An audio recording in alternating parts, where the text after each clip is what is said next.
ଯାଜ୍ଞସେନୀ ଭାଗ 4। ଲେଖିକା ମହାନ କବୟିତ୍ରୀ ପ୍ରତିଭା ରାୟ ଏବଂ ଏହାକୁ ସ୍ୱର ଦଉଛି ମୁଁ ପବିତ୍ର ଦତ୍ତ। ସୂର୍ଯ୍ୟୋଦୟ ହେଇନାହିଁ। ମୋର ନିଦ୍ରାଭଙ୍ଗ ହେଲା ଏକ ସୁମଧୁର କଣ୍ଠର କାକଳିରେ। କର୍ଣ୍ଣଟିରେ ଶୁଣିଲି ମୋର ଶୟନଗୃହର ଦ୍ୱାର ଦେଶରେ ମଧୁ ବର୍ଷୁଛି। କୃଷ୍ଣ କୃଷ୍ଣ କିଏ ଜପୁଛି ଏତେ ପ୍ରତ୍ୟୁଷରୁ? ମନକୁ ସ୍ଥିର କରି ଏକାଗ୍ର ଚିତ୍ତରେ ବୁଝିବାକୁ ଚେଷ୍ଟା କଲି। କାହାର ଏ ସୁମଧୁର କୃଷ୍ଣ ନାମ ଭଜନ? କୃଷ୍ଣ କୃଷ୍ଣ କୃଷ୍ଣ ମୋର ହୃଦୟ ଦ୍ୱାରରେ ପ୍ରତିଧ୍ୱନିତ ହେଉଛି କୃଷ୍ଣ ନାମ। ଏ ସ୍ୱର ମୋ ହୃଦୟ ଭିତରୁ ଭାସି ଆସୁଛି ନା ମୋର ରୁଦ୍ଧ ଦ୍ୱାର ସେପଟେ କେହି କୃଷ୍ଣ ନାମ ଜପୁଛି? ହୁଏତ ଦୁଇଟା ଯାକ ସତ୍ୟ। କାନ ଡେରିଲେ ଶୁଭୁଛି ମୋ ହୃଦୟ ଭିତରେ କୃଷ୍ଣ ନାମ, ପୁଣି ଦ୍ୱାର ସେପଟେ କେହି କୃଷ୍ଣ କୃଷ୍ଣ ଭଜୁଛି। ଦ୍ୱାର ଖୋଲିଲି। ମୋ ଉଆସ ବାହାରେ ଲୋହିତ ରଙ୍ଗ ପୁଣି ହେଇଯାଇଛି। ସବୁଦିନ ଠାରୁ ଆଜିର ସୂର୍ଯ୍ୟୋଦୟ ସ୍ୱତନ୍ତ୍ର। ସେଥିରେ କିଛି ବିଶେଷତ୍ୱ ଅଛି। କିନ୍ତୁ କିଏ ଗାଉଥିଲା କୃଷ୍ଣ ନାମ? ଓ କୃଷ୍ଣ କୃଷ୍ଣ କୃଷ୍ଣ। ସୁମଧୁର ସ୍ୱର ଭାସି ଆସୁଛି ରତ୍ନ ପଞ୍ଜୁରୀ ଭିତରୁ। ମୋର ଅତି ପ୍ରିୟ ସାରୀ ନୀଳମଣି କୃଷ୍ଣ ନାମ ଜପୁଛି। କାଲି ରାତିରେ ସଖୀ ନିତମ୍ବିନୀ କୃଷ୍ଣଙ୍କର ଜନ୍ମ ବୃତ୍ତାନ୍ତ, ବାଲ୍ୟକାଳର ଅଲୌକିକ କାର୍ଯ୍ୟାବଳୀ, କିଶୋରୀରେ ତାଙ୍କର ଗୋପୀ ପ୍ରେମ, ରାଧା ମାନ ଭଞ୍ଜନ, ପୁଣି ଯୌବନରେ ରୁକ୍ମିଣୀ ହରଣ ଇତ୍ୟାଦି ସବୁ କଥା ବଖାଣୁଥିଲା। କୃଷ୍ଣଙ୍କର ଯେତେ ଦୁର୍ଗୁଣ ସଖୀ ବଖାଣୁଥିଲା ତାଙ୍କ ପ୍ରତି ସେତେ ବେଶୀ ମୋର ଶ୍ରଦ୍ଧା ବଢ଼ୁଥିଲା। ଭାବୁଥିଲି 12 ବର୍ଷ ବୟସରେ ଯିଏ ଗୋକୁଳର ସମସ୍ତଙ୍କର ପ୍ରିୟ ହୋଇଯାଇଥାଇ ପାରିଥିଲେ, ସେ ଯଦି ଗୋପୀରଞ୍ଜନ ହେଇଯାଆନ୍ତି କ୍ଷତି କ'ଣ? ଗୋପୀମାନେ କ'ଣ ଗୋକୁଳବାସିଠାଙ୍କର ଠାରୁ ଭିନ୍ନ? ଯଦିବା ରୁକ୍ମିଣୀ ସତ୍ୟଭାମାଙ୍କ ବ୍ୟତୀତ ଦ୍ୱାରିକାରେ ତାଙ୍କର ଆହୁରି ସହସ୍ର ପତ୍ନୀ ଅଛନ୍ତି, ସେ ତ କେବଳ ଧର୍ମ ରକ୍ଷା ପାଇଁ, ନାରୀର ମର୍ଯ୍ୟାଦା ରକ୍ଷା ପାଇଁ। ଯେଉଁ କୃଷ୍ଣ ନୀଳକାନ୍ତ ମଣିଠାରୁ ଅଧିକ ଉଜ୍ଜଳ, ସେ କେବେ କଳୁଷିତ ହୋଇ ନପାରନ୍ତି। ଯେଉଁ କୃଷ୍ଣ ବିଶ୍ୱରଞ୍ଜନ, ସେ କୃଷ୍ଣ ମନୋରଞ୍ଜନ ହେଲେ କ୍ଷତି କ'ଣ? ସାରୀ ନୀଳମଣି କାଲି ରାତିରେ ନିତମ୍ବିନୀ ସହ ମୋର ସମସ୍ତ କଥୋପକଥନ ଶୁଣି କୃଷ୍ଣ ନାମ ଭଜନ ଆରମ୍ଭ କରିଦେଇଛି। ସତେ ଯେମିତି ସେ କୃଷ୍ଣା ଅନ୍ତରର ସ୍ୱରକୁ ନିଜ କାକଳିରେ ପ୍ରତିଧ୍ୱନିତ କରୁଛି। ରତ୍ନପଞ୍ଜୁରୀ ଖୋଲି ନୀଳମଣିକୁ ଟିକେ ଆଦର କଲି। ତାର କଣ୍ଠସ୍ୱର ଠାରୁ ମୋ କଣ୍ଠକୁ ଅଧିକ କୋମଳ କରି ଡାକିଲି, ନୀଳମଣି। ସେ ଡାକିଲା, କୃଷ୍ଣ କୃଷ୍ଣ କୃଷ୍ଣ। ମୁଁ ପୁଣି ଥରେ ମିଠା ସ୍ୱରରେ ଡାକିଲି, ନୀଳମଣି। କୃଷ୍ଣ କୃଷ୍ଣ। ନୀଳମଣି। କୃଷ୍ଣ କୃଷ୍ଣ। ମୁଁ ତାକୁ ଯେତେ ଥର ଆଦର କରି ଡାକୁଥାଏ, ସେ ସେତେ ଥର କୃଷ୍ଣ ନାମରେ ହିଁ ଜବାବ ଦେଉଥାଏ। ସତେ ଯେମିତି ନୀଳମଣି ପ୍ରତି ମୋ ସ୍ନେହର ଉପଯୁକ୍ତ ପ୍ରତିଦାନ ହେଉଛି ତାର କୃଷ୍ଣ ନାମ ଜପ। କାରଣ କୃଷ୍ଣ ନାମ ହିଁ ମୋତେ ସବୁଠୁ ବେଶୀ ଆନନ୍ଦ ଦିଏ। ସେ କଥା ନୀଳମଣି ଜାଣିଲା କେମିତି? ମୁଁ କୃତ୍ରିମ ରୋଷ ପ୍ରକାଶରେ କରି କହିଲି, ନୀଳମଣି ବନ୍ଦ କର। ସେ ମୋତେ ଖତେଇ ହେଇ କହିଲା, କୃଷ୍ଣ କୃଷ୍ଣ। ଓଃ ବନ୍ଦ କର ନୀଳମଣି। କୃଷ୍ଣ କୃଷ୍ଣ।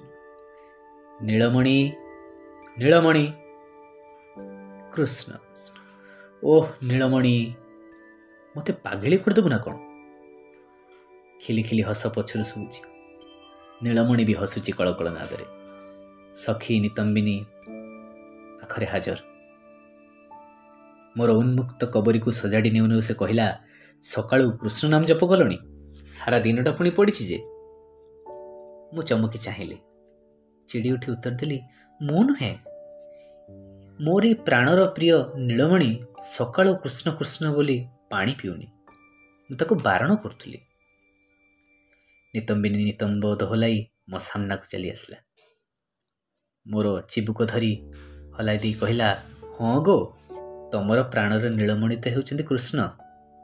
କୃଷ୍ଣ ଯିଏ, ନୀଳମଣି ସେଇ। କୃଷ୍ଣକୁ ଅତି ଆଦରରେ ଡକାଯାଏ ନୀଳମଣି। ତମେ ତ ଉଠିବା ମାତ୍ରେ ନୀଳମଣି ହୁରି ପକାଇଛ। ମୁଁ ଜିଭ କାମୁଡ଼ି ପକେଇଲି। ଲଜ୍ଜାରେ କହିଲି, ଛି, ମୁଁ କି ଏତେ କଥା ଜାଣେ? ମୋ ଶାରୀର ନାମ ତ ନୀଳମଣି। ମୁଁ ଆଉ କ'ଣ କରିବି ଯେ? ଶାରୀର ନାମ ତମେ ତ ଦେଇଥିଲ ଜେମାଦି। ନିତମ୍ବିନୀ ଆଖିରେ ନଚାଇ କହିଲା। ମୁଁ ହାରିଯାଇ କହିଲି, ହଁ, ମୁଁ ତାର ନାମ ଦେଇଥିଲି।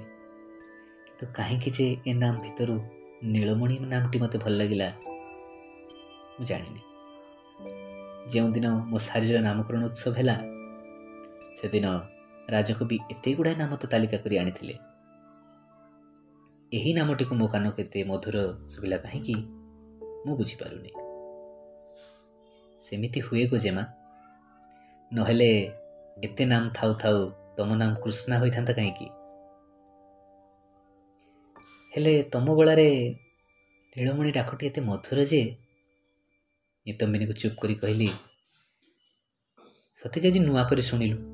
ପ୍ରତିଦିନ ସାରିକୁ ମୋର ଆଦର କରି ମୁଁ ନୀଳମଣି ନୀଳମଣି ଡାକେ। ତୁ କ'ଣ ହିସାବ ରଖିନୁ? ନିତମ୍ବିନୀ ମୁହଁ ସୁଖାଇ କହିଲା, ତମ କଣ୍ଠରେ ନୀଳମଣି ଡାକ ମୋ ପାଇଁ ନୂଆ ନୁହେଁ, କିନ୍ତୁ ଅତିଥି ଭବନରେ ଯେଉଁ ପରମ ଅତିଥି ବିଶ୍ରାମ କରୁଛନ୍ତି ତାଙ୍କ ପାଇଁ ତ ନୂଆ। କିନ୍ତୁ ଜେମା, ଅତିଥିଙ୍କ ନିଦ୍ରାରେ ବ୍ୟାଘାତ ଆଣିବା ତ ଆଦୌ ଉଚିତ ନୁହେଁ। ମୁଁ ବିଚଳିତ ହୋଇ କହିଲି, କାହା କଥା କହୁଛୁ? ମୁଁ କାହିଁ କାହା ନିଦ୍ରାରେ ବ୍ୟାଘାତ ଆଣିବି? ନିତମ୍ବିନୀ ଆଖିରେ ଦୁଷ୍ଟାମୀର କଟାକ୍ଷ ହାଣି କହିଲା, ତମର ଆହ୍ଲାଦ ଭରା ନୀଳମଣି ଡାକ ଆଉ ତା ସାଙ୍ଗକୁ ତମ ନୀଳମଣିର ମଧୁର କୃଷ୍ଣ ନାମ ଅତିଥି ଭବନରେ ଏମିତି ଗୁଞ୍ଜରି ଉଠିଲା ଯେ ବିଚରା ଅସଲି ନୀଳମଣି ଫୁଲର ସୁଗନ୍ଧରେ ମଧୁପ ପଥହରା ହୋଇ ବାତୁଳ ପିଲାରେ ହେଉଛନ୍ତି। ସେ ବୁଝିପାରୁନାହାନ୍ତି ଏମିତି ଆଦରରେ ହୃଦୟରେ ସବୁ ମମତା ନିଗାଡ଼ି ତାଙ୍କୁ କିଏ ଡାକୁଛି। ସତ୍ୟ ମୋ ଜେମା, ତମର ସ୍ୱର, ତମ ନୀଳମଣିର ସ୍ୱର ଦୂରରୁ ଜମା ବାରି ହଉନି। ମୁଁ ଆସୁଥିଲି, କୃଷ୍ଣ ପଚାରିଲେ, କାହାର ଏ ସ୍ୱର? ମୁଁ କହିଲି, ଜେମାଙ୍କର ସ୍ୱର ପ୍ରାୟ ଶୁଭୁଛି। କୃଷ୍ଣ ହସିଦେଲେ।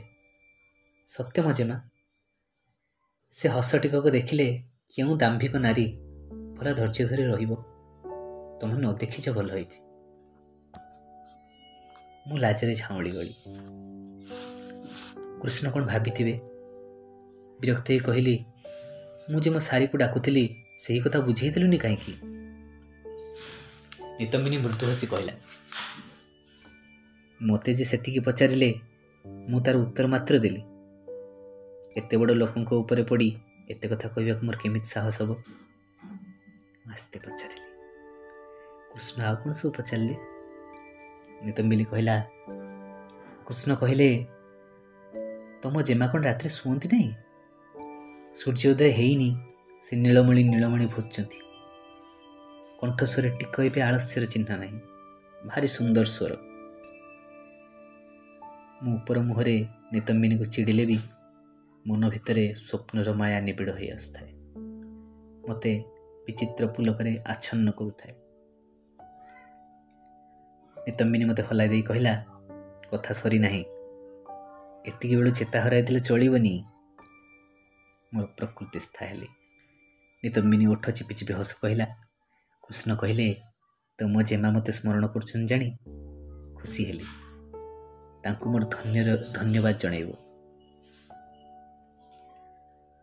ମୁଁ ଲାଜରେ ମରିଯାଇ ଭାବିଲି, ଛି ଛି, ଏ ନୀଳମଣି ଶାରୀ ମୋତେ ଆଜି କି ପ୍ରମାଦରେ ନ ପକାଇଲା।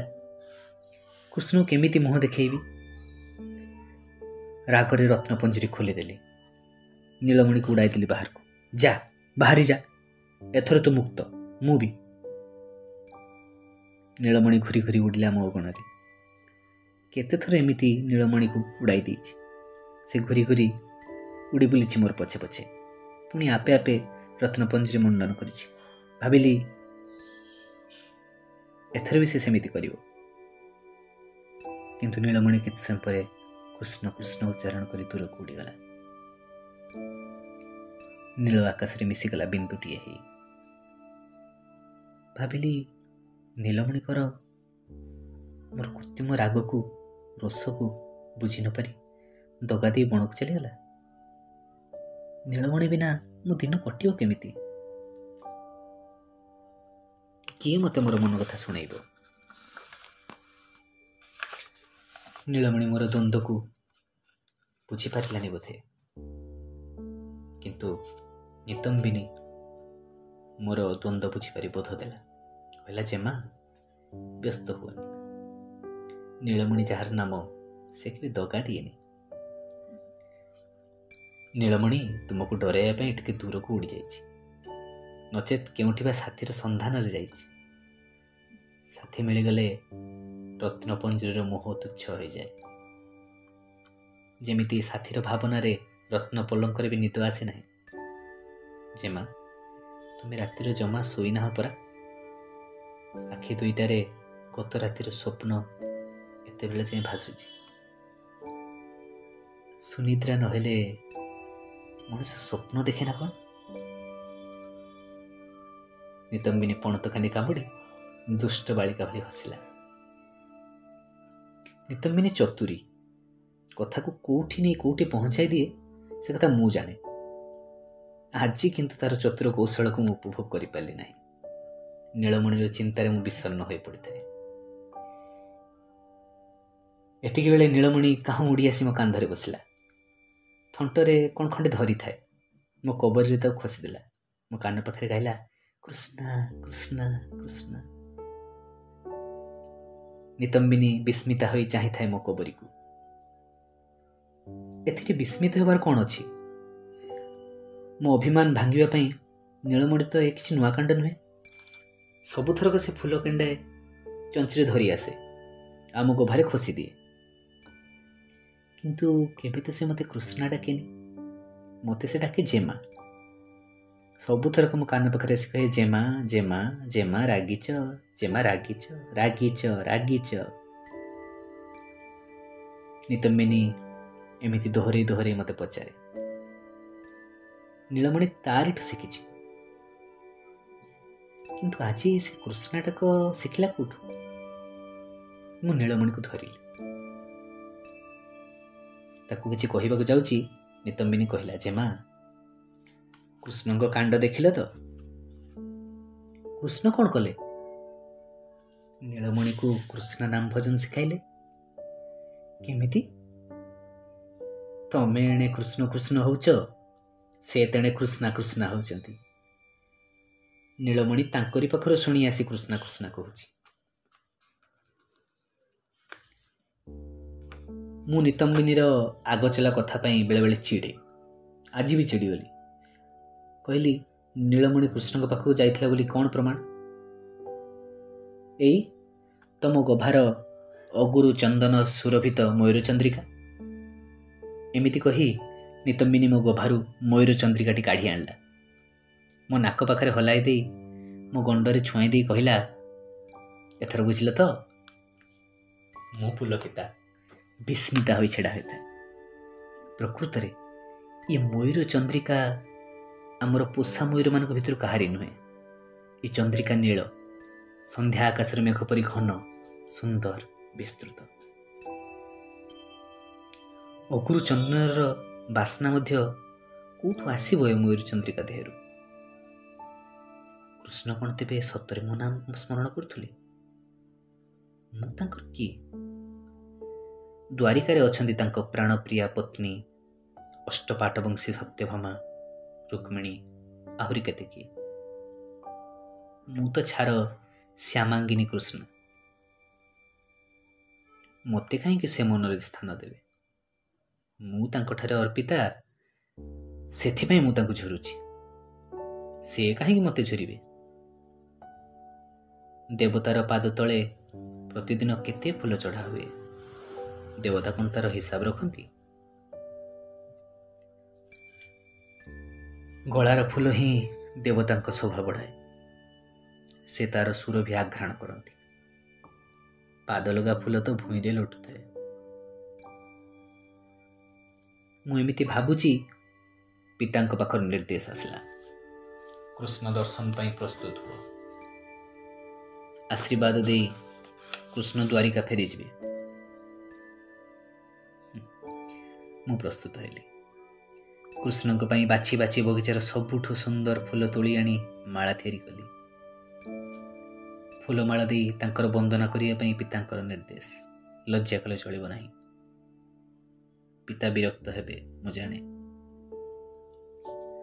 ଖୁବ୍ ଶୀଘ୍ର ମୁଁ ପ୍ରସ୍ତୁତ ହେଲି। କିନ୍ତୁ ମୋ ନିଜର ରୂପ, ବେଶ ମୋ ମନକୁ ଯାଉନଥାଏ। ଯାହାର ପାଦ ଦୁଇଟି ଏତେ ମନଲୋଭା, ତାର ଚକ୍ଷୁ ଦୁଇଟି କେତେ କମନୀୟ ହୋଇନଥିବ। ସେ କମନୀୟ ଚକ୍ଷୁ ଦୁଇଟି ମୋ ରୂପକୁ, ମୋ ବେଶକୁ ଗ୍ରହଣ କରିବ ତ? ଦର୍ପଣ ସାମ୍ନାରେ ଛିଡ଼ା ହୋଇ ମୁଁ ବାରମ୍ବାର ଭିନ୍ନ ଭିନ୍ନ ଶାଢ଼ୀ ବଦଳୁଥାଏ। ଭିନ୍ନ ଭିନ୍ନ ଗହଣା ପିନ୍ଧିଥାଏ, ଖୋଲୁଥାଏ। କିଛି ମୋ ମନକୁ ଯାଉନଥାଏ। ଭାବିଲି, ଏପରି କମନୀୟ ଆଖି ଦୁଇଟିର ସାମ୍ନା କରିବା ପାଇଁ ଯଦି ମୋର ଜନ୍ମ, ତେବେ ମୋର ରୂପକୁ ବିଧାତା ଆହୁରି ରମଣୀୟ କଲେ ନାହିଁ କାହିଁକି? ନିଜ ରୂପ ଭେକ ଉପରେ ବିରକ୍ତ ହୋଇ ଶେଷକୁ ଅଷ୍ଟ ଅଳଙ୍କାର ଖୋଲି ପକାଇଲି। ସୁବର୍ଣ୍ଣ ଜରିକାମର ପାଟଶଢ଼ୀ ଖୋଲି ସବୁଦିନିଆ ଶୁଭ୍ର ବସନଟି ପିନ୍ଧିଲି। ନିରସ୍ତ ହୋଇ ବସି ପଡ଼ିଲି ପଲଙ୍କରେ। କହିଲି, ନିତମ୍ବିନୀ ସଖୀ, କେଉଁ ରୂପରେ କୃଷ୍ଣକୁ ଭେଟିବି ମୁଁ ବୁଝିପାରୁନାହିଁ। ମୋତେ ବାଟ ବତେଇବନି? ନିତମ୍ବିନୀ ମୋ କାନ୍ଧରେ ହାତ ରଖିଲା। ସ୍ନେହପୂର୍ଣ୍ଣ କଣ୍ଠରେ କହିଲା, ଯେ ମା, ତମେ ତ ପୃଥିବୀର ଶ୍ରେଷ୍ଠ ସୁନ୍ଦରୀ। କୃଷ୍ଣ ଯଦି ପୃଥିବୀର ସୁନ୍ଦରତମ ପୁରୁଷ ହୁଅନ୍ତି, ତମର ଚିନ୍ତା କାହିଁକି? କୃଷ୍ଣ ଯଦି ହୁଅନ୍ତି ଅନନ୍ତ ନୀଳିମା ଆକାଶ, ତମେ ହେବ ସେ ନୀଳିମାର ଶୋଭାବର୍ଦ୍ଧନକାରିଣୀ ସନ୍ଧ୍ୟାକାଳୀନ ମେଘଖଣ୍ଡ। କୃଷ୍ଣ ଯଦି ହୁଅନ୍ତି ନୀଳ ସରସିର ଜଳ, ତମେ ହେବ ତା ବୁକୁରେ ନୀଳ ଇନ୍ଦିବର। କୃଷ୍ଣ ଯଦି ହୁଅନ୍ତି ସବୁଜ ଶ୍ୟାମଳ ପୃଥିବୀ, ତମେ ହେବ ପୃଥିବୀ ବୁକୁରେ ତରଙ୍ଗିତ ନୀଳ ଶୈଳଶ୍ରେଣୀ। ଆଉ କୃଷ୍ଣ ଯଦି ହୁଅନ୍ତି ଶାନ୍ତ ସୁନୀଳ ବିଶାଳ ସମୁଦ୍ର, ତେବେ ତମେ ହେବ ତା ବୁକୁରେ କୋମଳ ଶୈବାଳିନୀ। କିଏ କାହାଠୁ ଊଣା ନୁହେଁ କି ବେଶୀ ନୁହେଁ, ଜଣେ ଜଣଙ୍କର ଶୋଭା ବଢ଼ାଏ। ତମେ ଆଉ କୃଷ୍ଣ ଠିକ୍ ସେମିତି। ମୁଁ ଭାବୁଥାଏ, ସଖୀ ନିତମ୍ବିନୀର ଚାଟୁ ବାକ୍ୟ କ'ଣ ସତ୍ୟ? ଏତିକି ବେଳେ ଶଙ୍ଖନାଦ ହେଲା। ନୀଳାଞ୍ଜନା ଅସ୍ତବ୍ୟସ୍ତ ହୋଇ ପହଞ୍ଚିଲା। କହିଲା, ମହାରାଜ ବୈଠକ ଗୃହରେ ଅପେକ୍ଷା କରିଛନ୍ତି। କୃଷ୍ଣ ଦ୍ୱାରିକା ଫେରିଯିବା ପାଇଁ ରଥ ପ୍ରସ୍ତୁତ ହେଇଛି। କୃଷ୍ଣ ଦର୍ଶନ ପାଇଁ ଶୀଘ୍ର ଆସନ୍ତୁ। ନିଜକୁ ସଜାଇବା ପାଇଁ ଆଉ ସମୟ ନଥିଲା। ମୁଁ ସମ୍ପୂର୍ଣ୍ଣ ନିରାଭରଣ। ରୌପ୍ୟ ଜରିଦିଆ ଶୁଭ୍ର ବସନ ପାଲଟିବା ପାଇଁ ମଧ୍ୟ ମୋର ବେଳ ନାହିଁ। ସେମିତି ସେଇ ଅବସ୍ଥାରେ ବାହାରି ପଡ଼ିଲି। ସିକ୍ତ କେଶରେ କବରୀ ସାଜିବାର ଅବସର ନାହିଁ। ଉନ୍ମୁକ୍ତ କେଶ ନିତମ୍ବ ଛୁଇଁ ଅଯତ୍ନରେ ତରଙ୍ଗ ସୃଷ୍ଟି କରିଥାଏ। ସେଥିପ୍ରତି ମୋର ଭ୍ରୂକ୍ଷେପ ନାହିଁ। ନିତମ୍ବିନୀ ମୋତେ ଚାହିଁଲା। ବିଧାତା ଯାହାକୁ ସୌନ୍ଦର୍ଯ୍ୟରେ କାରୁକାର୍ଯ୍ୟରେ ମଣ୍ଡଣି କରିଛି, ତାର ଅଳଙ୍କାର ବସନ ଭୂଷଣର ପ୍ରୟୋଜନ କ'ଣ? ସତେ ଯେ ମା, ତମର ପୂଜାରାଣୀ ବେଶ ଭାରି ମନଲୋଭା। ଗୋପୀବଲ୍ଲଭ କୃଷ୍ଣ ଧୈର୍ଯ୍ୟ ଧରି ଦ୍ୱାରିକା ଫେରିବେ ତ? ମୁଁ କିଛି ଉତ୍ତର ଦେଲି ନାହିଁ। ପିତା କାଳେ ବିରକ୍ତ ହେଉଥିବେ ବୋଲି ମୁଁ ଚିନ୍ତିତ ଥାଏ। ନିତମ୍ବିନୀ ସହ ବୈଠକ ଆଉ ବୈଠକ ଗୃହରେ କୃଷ୍ଣ ଆସିବାର ଅଛି। ମୁଁ ବୈଠକ ଗୃହରେ ବସିଲି। ମୋ ନିଜର ପାଦ ଦୁଇଟିକୁ ହିଁ ମୁଁ କେବଳ ଦେଖୁଥାଏ। ଆଖି ତୋଳି କୃଷ୍ଣ ରୂପ ଦର୍ଶନ କରିବା ପାଇଁ ସାହସ ହେଉନଥାଏ। ତାଙ୍କ ମନଲୋଭା ରୂପର ଜ୍ୱାଳା ସହି ନ ପାରିଲେ ପୁଣି କି ଅପଦସ୍ଥ ନ ହେବି। ମୁଁ କୃଷ୍ଣଙ୍କୁ ପ୍ରଣାମ ଜଣାଇବା ପୂର୍ବରୁ ସେ ମଧୁର ସମ୍ଭାଷଣ କରି କହିଲେ, ଦେବୀ କୃଷ୍ଣା, ତମ ଯୋଗୁଁ ପୃଥିବୀର ଅନେକ ଦୁଷ୍ଟ ନାଶନ ହେବେ ଏବଂ ଧର୍ମ ସ୍ଥାପିତ ହେବ। ତମେ ଶକ୍ତିମୟୀ ନାରୀ, ପୁଣି ସର୍ବସୁଲକ୍ଷଣ ଯୁକ୍ତା। ଧର୍ମଲାଭ ଏବଂ ଧର୍ମ ସ୍ଥାପନ ପାଇଁ ମୁଁ ମଧ୍ୟ ଜୀବନରେ ପଣ କରିଛି। ତମେ ବି ସେଇଥିପାଇଁ ଜନ୍ମ ଲାଭ କରିଛ। ତେଣୁ ମୋର ପ୍ରଣାମ ଗ୍ରହଣ କର।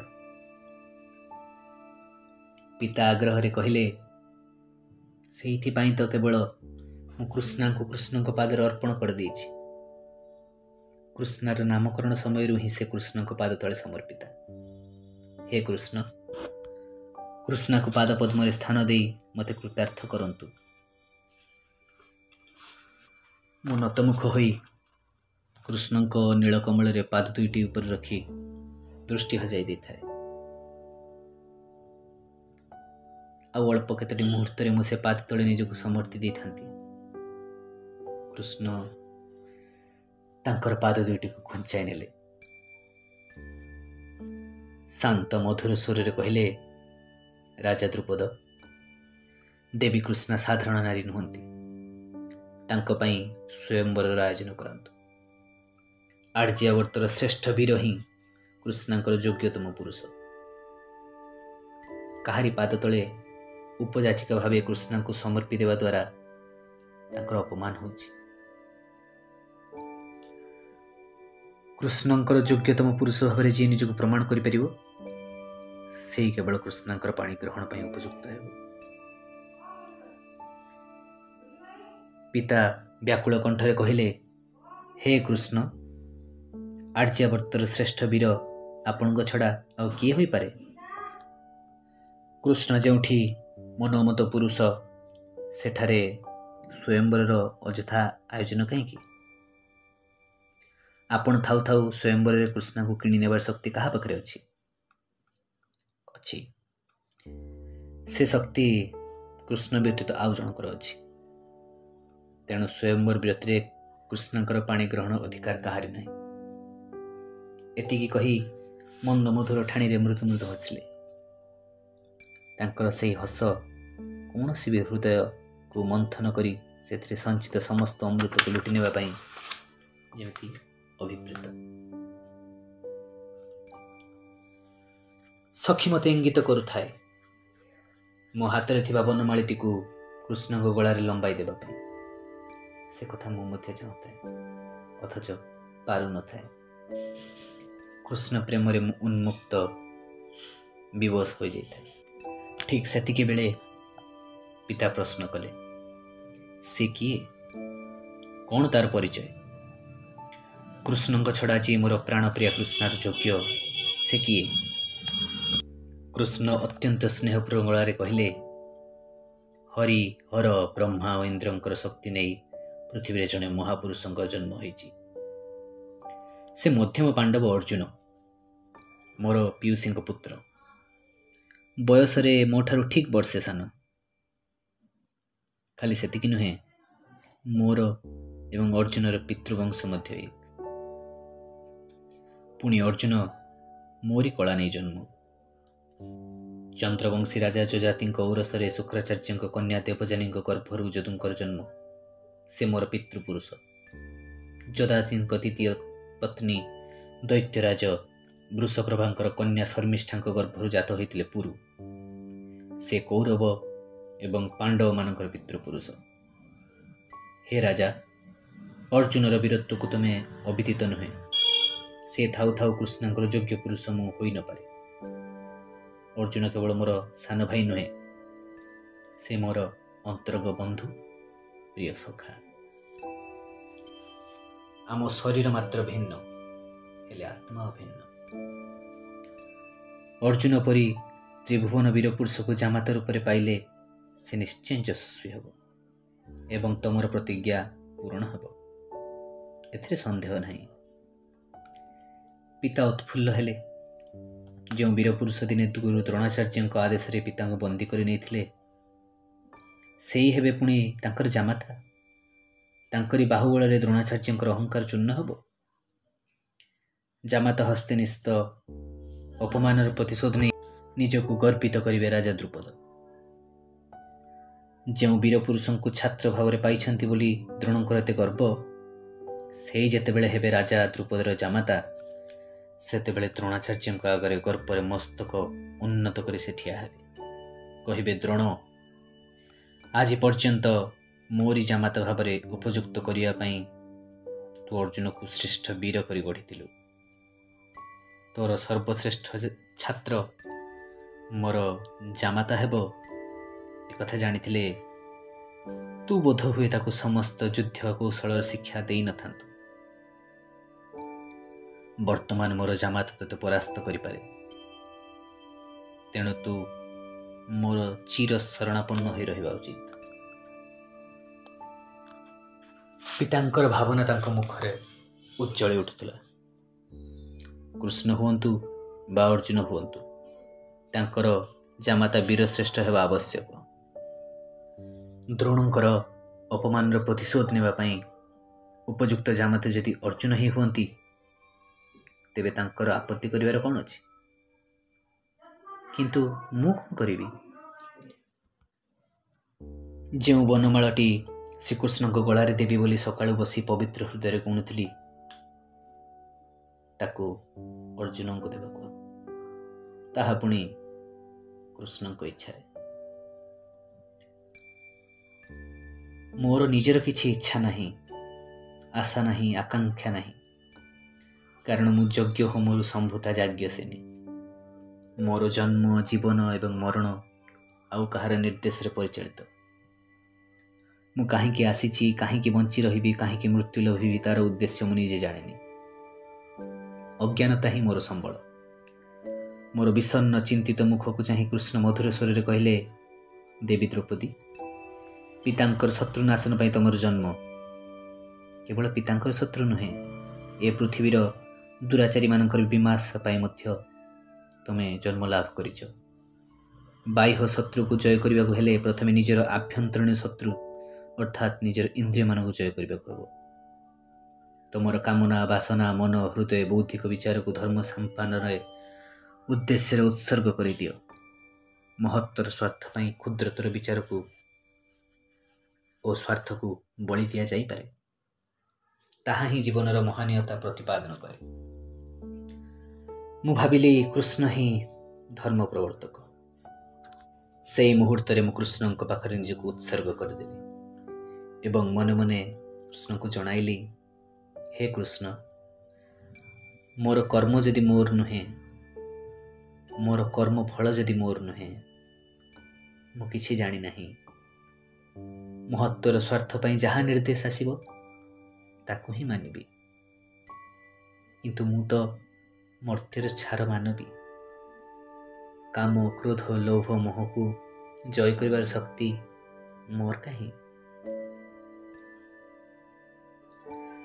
ସେ ଶକ୍ତି ଯଦି ତମେ ନ ଦେବ, ମୁଁ କେମିତି ମାନବୀରୁ ଦେବୀ ହେବି? ବନମାଳା ସହ ଆଖିର ଲୋତକକୁ ମାଳା କରି ଗୁନ୍ଥି କୃଷ୍ଣଙ୍କ ଗଳାରେ ନୁହେଁ, ପାଦ ପଦ୍ମରେ ଅଞ୍ଚଳି ଦେଲି ଏବଂ ମୋର ଅନୁଭବ, ମୋର ତାରୁଣ୍ୟ ଅନ୍ତର୍ହିତ ହୋଇ ରହିଲା।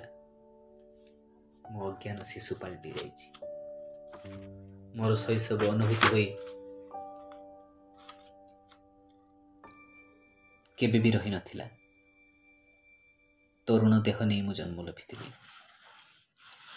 ଶୈଶବର କୋମଳ ନିଷ୍ପାପ ଅଜ୍ଞାନତା ଯେ ଏତେ ସୁଖକର, ତାହା ମୁଁ ଜାଣିନଥିଲି। ଜ୍ଞାନର ପାରାବର କୃଷ୍ଣଙ୍କ ପାଦ ପଦ୍ମରେ ଅଜ୍ଞାନତାର ସଳିଳ କଣାଟିଏ ହୋଇ ଝରିଯିବାର ଜୀବନର ଚରମ ପୂର୍ଣ୍ଣିତା ସେ ଏପରି ନିହିତ ଅନୁଭବ ମୁଁ ପରମ ନିଶ୍ଚିନ୍ତ ମନରେ କୃଷ୍ଣଙ୍କର ପ୍ରିୟ ସଖା ଅର୍ଜୁନଙ୍କ ହୃଦୟରେ ସ୍ଥାନ ଦେଲି। ମୋର ଚାରା କ'ଣ? ମୁଁ ତ ଅଜ୍ଞାନ ଶିଶୁ। ଯେଉଁ ଖେଳଣାଟି ମୋ ହାତରେ ଯେତେବେଳେ ଯିଏ ଧରେଇ ଦେବ, ମୁଁ ଖେଳିବି, ଖୁସି ହେବି, ବଞ୍ଚିବି। ମୋର ଖେଳଣା କିଏ ହେବ, କାହିଁକି ହେବ, ए प्रश्न पचारिबाकु मु किए? कृष्ण विदाय नेबा पूर्वरु अनुच्च स्वररे मोर हृदय निकटरे आस्ते जेमिति कहिले, कृष्ण कृष्ण चिरदिन प्रेम पागल, स्नेह कांगाल। सखा अर्जुन मते जो प्रेम फासरे बांधि रखिछि सेथिरे दयाकरी भाग बसेब नाही। बरं अर्जुन प्रति तम प्रेम रे मु भागीदार हेबार हकदार। अर्जुनर समस्त प्राप्ति अप्राप्ति जय पराजय रे अंशीदार। अर्जुन खाद्य ग्रहण पूर्व मते समर्पण करे। मो पाखरे समर्पण बिना अर्जुन जल मध्य स्पर्श करे नहीं। किंतु अर्जुन जो खाद्य मते अर्पण करे मते को खाए नहीं, केवल तार सुगंध आघ्राण करे, तार सूक्ष्माति सूक्ष्म सारवत्ता ही ग्रहण करिनी।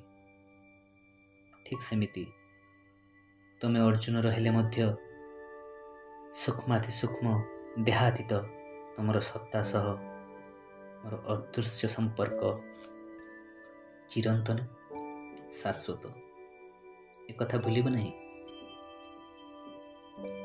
से मुहूर्त में दी भाग हो गली। मोर सूक्ष्माति सूक्ष्म देहातीत सत्ता नील सुनील ज्योतिर्मय शिखाटीए भितरे विलीन हो गला। मोर अपर अंशटी पार्थिव सुख संभोग आशा आकांक्षा भितरे स्वयंवरा द्रौपदीर देह होई रहीगला पांचाल देशर राजप्रसाद रे अर्जुन प्रतीक्षा।